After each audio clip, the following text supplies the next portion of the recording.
Cleetus McFarland will race the ARCA 200 at Daytona. Martin Truex Jr. officially announces that he will run the Daytona 500, and we'll talk about why Mike Wallace was denied as he continues to post on Facebook about it. Welcome back to Break Hard. I'm Matt. Turns out January is just the time where we have a whole bunch of news. So we're going to talk about a number of different things today, including where we'll start out with, and that is Cleetus McFarland. Garrett Mitchell will race in the ARCA 200 at Daytona next month. It is the precursor to the NASCAR Xfinity Series race. I believe it is a noon start time on Network Fox. That is major exposure for ARCA, and it's going to draw a lot of eyeballs now that a guy like Cleetus McFarland is in this race. So if you missed it last week, last Thursday, he ran the ARCA test at Daytona for Rhett Jones Racing in that number 30 car. He completed 41 laps, all incident-free, got running in a draft with the pack, did single car runs, and was pretty competitive. All things considered there, especially for the first time being in a stock car at Daytona. I know the Cleetus fans will be like, not the first time he's in a stock car. It's the first time he's been competitively racing in a stock car at a super speedway in a national touring series. Sorry, we'll have to come in with the disclaimers now, I guess, to make people happy. But for him, it turned out really, really well. And he posted a video about it on Wednesday night, kind of explaining what his journey is, how this all came about. He had Greg Biffle there in Daytona as his driver coach, which is a really good driver coach to have. The car will be sponsored by a company that he has bought into called Kinetic, which is a supplement drink of some sorts. There's like the first 7 minutes of the video is about that. I didn't have time for the 7-minute ad read, essentially, so I just went ahead and skipped to the race car portion of it. But it is cool that he's bringing a new sponsor into the sport. That is definitely good for the sport, and everybody involved. So in a video last week, I said that NASCAR should really look at using Cleetus McFarland as a marketing tool, whether that's doing ad buys on his channel, bringing him out to the racetrack, or him running races. And now he's going to run an actual race, that being the ARCA 200 at Daytona. It is 80 laps. NASCAR approved him. The committee approved him to compete in this race. I was a little bit surprised by that, I think, just because he's never competed in a stock car professionally at this level before. I thought that they maybe were going to be like, hey, we really want you to be involved in this, but we think you need to run a race, either in ARCA East, maybe at an intermediate track on the ARCA schedule, something along those lines. At the same time, though, he ran 41 laps incident-free. Amber Bachland can't say that, and she's going to be in the ARCA race regardless. So I think you can kind of weigh it out with that. Plus, ARCA is a development series, and that's something we're going to talk about when I get to the Mike Wallace thing in a couple of minutes.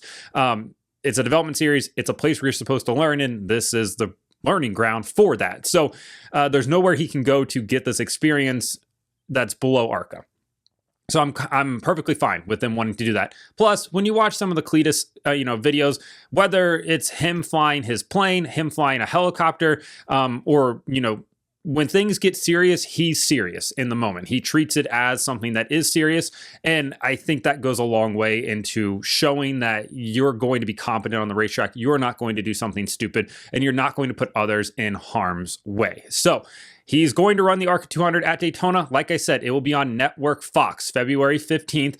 He has 4 million subscribers on YouTube, and wherever his name is mentioned, eyeballs follow. Now, people are saying, are they going to enter him as Cleetus McFarland? No. His name will be Garrett Mitchell on the entry list. It will be that on the run, on the ticker that you see on the side of the screen. It has to be that. Butterbean tried to do that last year in the truck series, and NASCAR was like, sorry, you can't run your nickname on the car. You have to do it. Unless, of course, you're Dale Jr., but that is technically his name.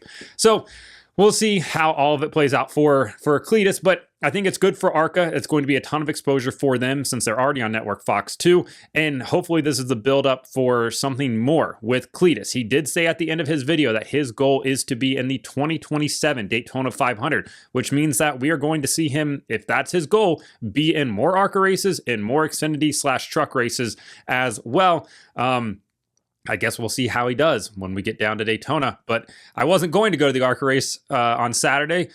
Guess I'm going to be at the track all day on Saturday to watch this ARCA race as well. So we'll see how he does. On Thursday, Tricon Garage officially announced that they have entered Martin Truex Jr. and the number 56 Toyota Camry into the Daytona 500, as that team will attempt to qualify for the race next month.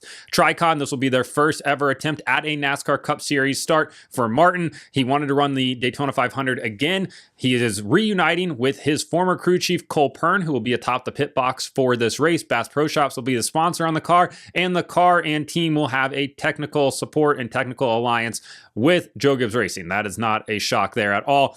I fully expect that car to just come out of Joe Gibbs Racing and then for them to slap a Tricon sticker on it and be like, yep, we're good to go now, because that feels like what's going to happen here. But for Tricon, this is them kind of dipping their toes into the Cup Series the same way that we're seeing Junior Motorsports dip their toes into the Cup Series here. For Tricon, I don't think the Cup Series is in their plans for, any more this year. Probably not even next year either, but I think it's definitely a trial run at that. Same thing with Junior Motorsports. There's no, plans to run anymore this year, but it could be something for the future.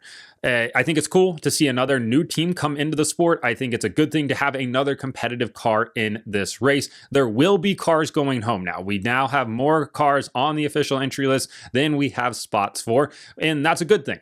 And we still have probably 3 more cars that will be officially announced in there. 2 probably for sure. Still expecting to have Jimmy Johnson in that 84 car from Legacy attempt the race.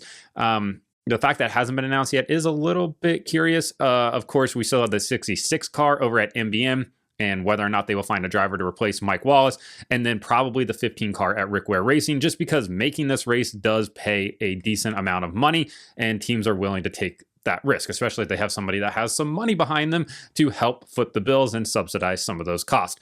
But for Martin, obviously, he retired from full-time racing at the end of last year. He wanted to do the Daytona 500. He's going to do some Xfinity stuff this year for Gibbs by the sound of it. And hey, maybe he can finally hoist that Daytona 500 trophy if he does qualify for the race. I really like that he's running the number 56 car. Of course, that was his number back at Michael Waltrip Racing. Went to Victory Lane at Sonoma. I think people forget that in that Napa car when he was over at MWR. But for him, love this opportunity. I really like that Tricon is doing this, even though we know it's a Joe Gibbs Racing car, the same way we know that JRM car is a Hendrick Motorsports car that Justin Allgaier would drive.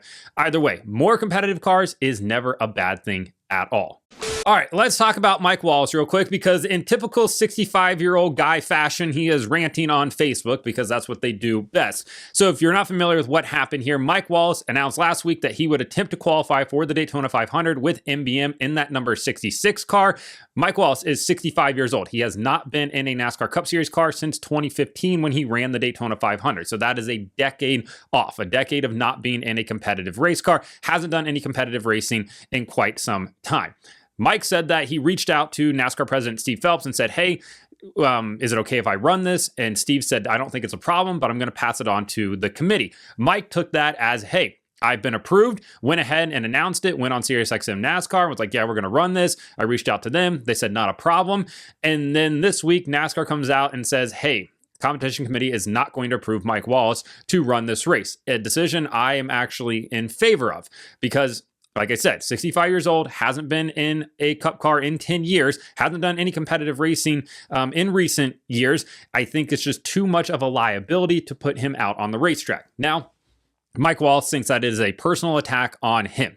Kenny Wallace put out like a 30-minute YouTube video. You can go watch that. If you have 30 minutes of your life to waste or listen to, by all means, go do that. But when you think about it from a logical standpoint, this is the right move by NASCAR. He's a liability. And I'm not saying that he can't go out there and do the job, but we saw Derek Cope attempt to do this a couple years ago, and he was a massive liability, nearly Kevin LePage the field at Daytona. So I think that's the right call. But Mike, of course, thinks that it's a personal indictment on him. So he ranted on Facebook about it, and then also posted the email that he had from Steve Phelps, who he's no longer referring to as the president of NASCAR or by his name or anything like that. Even said that he did the decent thing by, not doxing him and giving his email out to the world when he shared the Facebook message, which is just the courteous thing to do because you're an adult, like a 65-year-old man, and you shouldn't just be doxing people because you're upset about a decision. So Mike posted, a lengthy Facebook, post. I'm not going to read the entire thing here. But I'll give you some of the highlights. It starts off with, it appears as I dedicated 30 years of my life to support a national sanctioned racing series and recently made to believe verbally by the highest management I would be able to attempt to qualify for one of the biggest races of the 2025 motorsports season. So he's no longer referring to them as NASCAR. He's no longer referring to Steve Phelps as the president of NASCAR or by his name. And he's also not referring to the Daytona 500 because he is a scorned lover like he's the 16-year-old girl that's going through her first breakup. Fine. We'll move on here. Only to be told by the highest management again today verbally, I did not have enough current experience in my 800 plus races with all that past experience and my winning successes meant absolutely nothing. And today I'm not talented enough to drive the current cars. Again, not saying that you're not talented enough, not saying that you didn't accomplish things in the past, saying that you have not been in a competitive, race in quite some time, which is reason to be, questioned. Even though this series is going to allow a driver with no to zero experience in the series to be guaranteed a starting position in this world famous race. So he is referencing Elio Castroneves there, who is guaranteed a starting spot in this race. Now, he is also running the ARCA test. He's running the ARCA race. He will run a NASCAR Cup Series practice session, a duel, all before being in that race. He has also been in a number of competitive racing series over the last 5 years, including the Indianapolis 500, something Mike Wallace has not been in at all. It goes on, he rambles a little bit more, and he's talking about this, the whole thing about not being approved. And then he shares the email that he sent over to Steve Phelps and says, and Steve Phelps' reply to Mike Wallace is, "Good morning. I don't anticipate any issues, and I will present to the group January 7th. If something comes up, I'll be sure to let you know. Thank you." So that is at no point an approval at all. Steve Phelps never said, "Hey, yeah, man, you're approved. Go ahead and announce everything out to the world." Never says that. He says, "Hey, I'm going to present this to the competition committee, and then we will go from there if anything changes." So he's basically saying, yeah, I don't think that it's going to be that big of a deal, but I'll present it over here, and they are the ones that make the final decision. Elton Sawyer calls Mike Wallace this week and says, "Hey, we're not going to approve you for this race."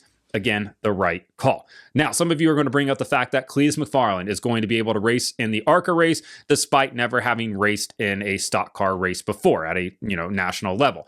To which I'm going to say, yeah, you are correct there. These are two wildly different scenarios. So you have one being a guy that has not raced anything in 10 years, 65 years old, and it wants to enter the Daytona 500, which is, of course, the pinnacle of the NASCAR Cup Series season. It is the biggest event on the calendar. Then on the other side, you have a guy with no stock car experience wanting to enter the ARCA series, which is the learning ground. That is where you go to learn. It's the development series to move up to one of the 3 national touring series here. It is a place where you have to go to learn. There is nowhere else to go to learn super speedway racing that is below ARCA. So ARCA becomes the training ground for that. This is where you go to develop. And he completed 41 laps in his test session. Like I said previously in the video, had no incidents there. NASCAR feels confident enough that he can go out there and not be a liability on the racetrack. They cannot say the same thing for Mike Wallace, who has never driven one of these Gen 7 Cup cars, has not been in a Cup car in 10 years, has not been in a competitive race in quite some time. Yes, he does have some previous success. Yes, all that, came over a decade ago, 14 years since his last NASCAR win, 21 years since his last NASCAR Xfinity Series win. So he does have success, but it's not recent. So I think Mike can be mad here. He can go, be a scorned, person on Facebook. But at the end of the day, it was the right decision. And you can't always make people happy. So let me know in the comments what you think about Cleetus McFarland running the ARCA race next month, Martin Truex Jr. and Tricon attempting the Daytona 500 together, plus Mike Wallace being upset about not being approved to run the Daytona 500. Like and subscribe to the channel. Follow me on TikTok at BreakHard, Instagram, Twitter, and Facebook at BreakHardball.